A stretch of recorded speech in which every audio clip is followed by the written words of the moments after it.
17/2024 কমলপুর নিউটাউন হাজিপুর মিয়া city building এর one king place building এর নাম। এই বিল্ডিং এর 10 তলায় থাকতেন ডাক্তার মোহাম্মদ ওসমান গনি।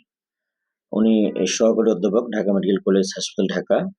ওনার দ্বিতীয় স্ত্রীর দ্বিতীয় সন্তান, তার নাম হচ্ছে তাসনিদ উসমান রাখে। তার বয়স মাত্র 7 দিন। তো একই সাথে ডাক্তার সাহেব এবং তার স্ত্রী, দ্বিতীয় স্ত্রী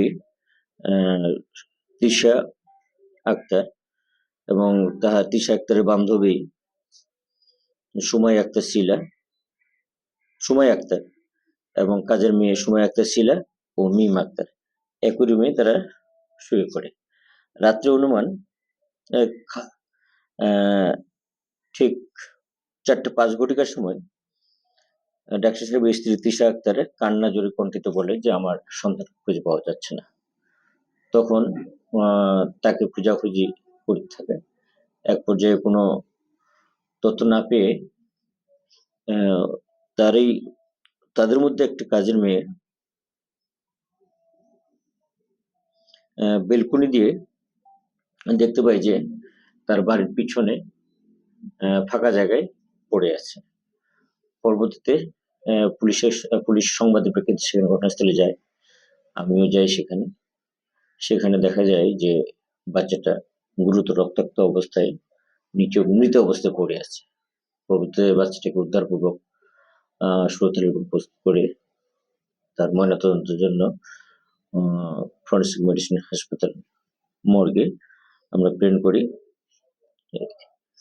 এবং পরবর্তীতে ডাক্তার ওসমান এবং তার স্ত্রী তৃষা আক্তার থানায় আসলে তাদের জিজ্ঞাসাবাদ করি। জিজ্ঞাসাবাদ এক পর্যায়ে তৃষা আক্তার স্বীকার করেন যে তিনি ঠিক 1.5 বছর আগে তার একটা সন্তান আছে, পুত্র সন্তান।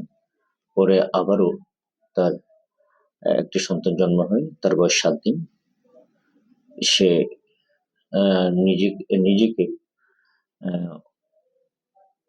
ঠিক প্রতিষ্ঠিত করার জন্য সেই বাচ্চাটাকে সে নিতে চায়নি প্রথম। পরবর্তীতে সেই বাচ্চাটাকে সে তার বাসার পূর্ব দক্ষিণ পাশের যে বেলকনি, সে রুমে কেউ থাকতো না, সেখানে ঠিক 3:30 থেকে 3:40 মধ্যে বেলকনির ফাঁক দিয়ে সে নিচে ফেলে দেয়। এতে বাচ্চাটা মারা যায় এবং তার স্বীকারোক্তি যে বিষয়টি সেটি তিনি তার স্বামীর উপস্থিতিতেই বলেছেন। এই বিষয়ে আমাদের তদন্ত আরো অব্যাহত আছে এবং আইনগত ব্যবস্থা প্রক্রিয়াধীন। ধন্যবাদ।